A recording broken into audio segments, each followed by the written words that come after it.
ये घटना 2015 की है, जब मैंने यूनिवर्सिटी ज्वाइन की थी। मेरा गांव यूनिवर्सिटी से काफी दूर था, इसलिए उन दिनों मैं एक हॉस्टल में रह रहा था। मेरे साथ मेरा एक कजन भी रह रहा था, जिसका नाम आकाश था। आकाश को दिल्ली में रहते हुए लगभग 2 साल हो चुके थे। वह मेरी यूनिवर्सिटी से पढ़ रहा था।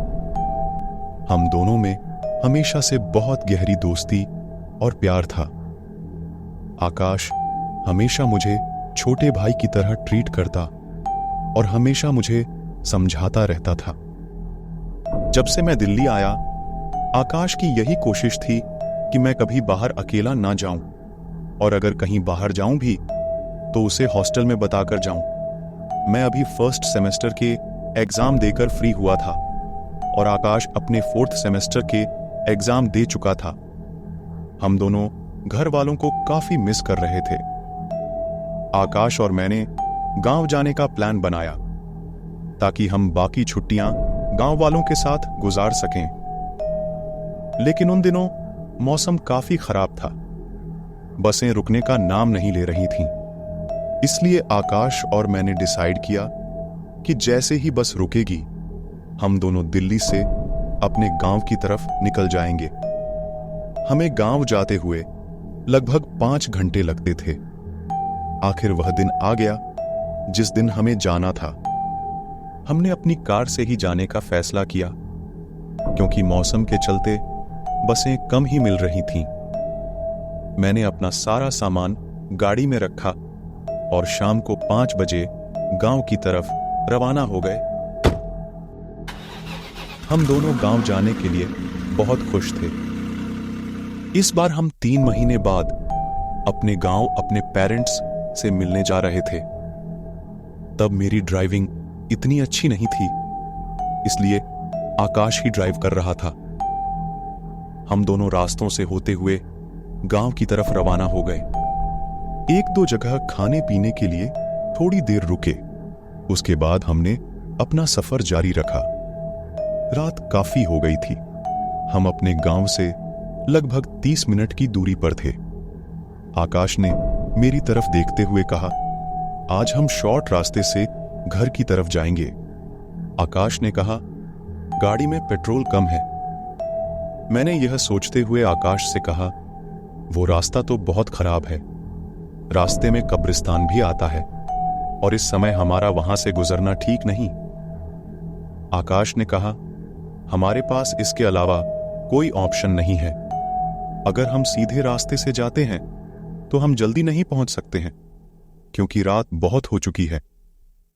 दोनों एक दूसरे का हौसला बढ़ाते हुए शॉर्ट रास्ते की तरफ चल पड़े। 10 मिनट के बाद हम कब्रिस्तान के पास से गुजरे। वहां एक अजीब सी खौफ वाली खामोशी थी। दूर तक हमें कोई घर नजर नहीं आ रहा था। यह सब देखकर मैंने आकाश से कहा, गाड़ी तेज चलाओ, मुझे यहां डर लग रहा है। यह सुनकर आकाश हंस पड़ा और बोला, ऐसी जगहों से बच्चे ही डरते हैं। तुम अब बड़े हो गए हो, ऐसी जगहों से डरने की जरूरत नहीं। आकाश का इतना कहना था कि हमारी गाड़ी बंद हो गई। हम नीचे उतरे, आगे पीछे देखा तो हर तरफ अंधेरा ही अंधेरा था। दूर तक रोशनी का कोई नामो निशान नहीं था। हम गाड़ी देख ही रहे थे कि अचानक से कुछ कुत्तों की जोर जोर की आवाज सुनाई देने लगी, जैसे कोई उन्हें मार रहा हो और वे दर्द से रो रहे हों। लेकिन दूर तक देखने पर भी कोई जानवर नजर नहीं आया, पर आवाजें अभी भी आ रही थीं। हम अभी यह सोच ही रहे थे कि यह आवाजें कहां से आ रही हैं कि अचानक वह आवाजें बंद हो गईं और किसी छोटे बच्चे के रोने की आवाजें आने लगीं। इन आवाजों ने हमें जरा डरा दिया। मैंने आकाश से कहा, मुझे कोई गड़बड़ लगती है। इस टाइम कैसे कोई बच्चा हो सकता है? आकाश ने मुझे चुप रहने का इशारा किया। उसने मोबाइल की टॉर्च ऑन की और उस बच्चे को ढूंढने लग गया।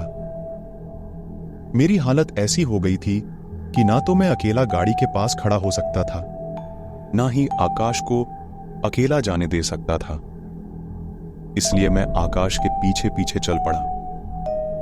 जैसे जैसे हम कब्रिस्तान के अंदर जाते, बच्चे के रोने की आवाज और तेज होने लगी। मैं आकाश को पीछे से रोकता रहा कि और आगे मत जाओ, लेकिन वह एक ही बात करते हुए आगे चलता रहा कि शायद कोई बच्चे को छोड़कर चला गया है। थोड़ी देर चलने के बाद मेरी नजर एक गहरी खाई पर पड़ी और बच्चे के रोने की आवाज भी उसी खाई से आ रही थी। आकाश ने मुझे कहा कि जरूर किसी ने इसी खाई में बच्चे को फेंक दिया है। आकाश ने जैसे ही टॉर्च की रोशनी उस खाई में डाली तो हमने देखा कि कोई बच्चा कपड़े में लिपटा हुआ है और उसकी आंखें लाल थीं, उसकी पुतलियां भी नहीं थीं। वह मंजर देखते ही हमारे पांव के नीचे से जैसे जमीन निकल गई। आकाश ने जोर से चिल्लाते हुए कहा, रोहन भाग, जल्दी भाग। आकाश का इतना कहना था कि हम वहां से भागे। कुछ दूर भागने के बाद अचानक हमारे पांव रुक गए। रुकते ही ऐसा लगा जैसे हमें किसी ने पैरों से पकड़ लिया हो। तभी हमें किसी ने जमीन पर उठाकर फेंका। डर से मैं जोर जोर से चीख रहा था। मेरी नजर आकाश पर पड़ी तो कोई उसे बालों से घसीटकर खाई की तरफ ले जा रहा था, लेकिन कोई दिख नहीं रहा था। आकाश जोर जोर से हाथ पांव जमीन पर मार रहा था और डर और खौफ से चीख रहा था। मैं रोते हुए जोर जोर से मदद के लिए पुकारता रहा और मेरे देखते ही देखते आकाश को वो चीज खाई में ले गई। अब सिर्फ मुझे आकाश की चीख पुकार की आवाजें सुनाई दे रही थीं। मैं रोता चीखता हुआ वहां से घर की तरफ भागा। रास्ते में भागते भागते बेहोश हो गया। घर वालों ने बाद में बताया कि मुझे गांव वालों ने सुबह रोड पर बेहोश पाया। मेरे कपड़े फटे हुए थे और मेरे जिस्म में जगह जगह जख्म के निशान थे। एक हफ्ते तक मैं कुछ बोलने सुनने के भी लायक नहीं था। कुछ समय बाद जब मैं नॉर्मल हुआ तो उन्होंने बताया कि पुलिस को कब्रिस्तान से आकाश के कपड़े के टुकड़े मिले जिनमें खून के निशान भी थे। पुलिस और गांव वालों ने मिलकर आकाश को बहुत ढूंढा, लेकिन वह आज तक नहीं मिला। अब उस जगह को खूनी रोड के नाम से जाना जाता है। हमारे बाद उस जगह काफी हादसे हुए, लेकिन किसी को वहां ज्यादा नुकसान नहीं पहुंचा। 2 साल तक मैं इस सदमे से बाहर नहीं निकल सका। मेरा उस समय जिंदा बच जाना कोई इत्तेफाक था या मेरी किस्मत, मैं नहीं जानता, पर आज भी उसकी चीख मेरी रूह कंपा देती है।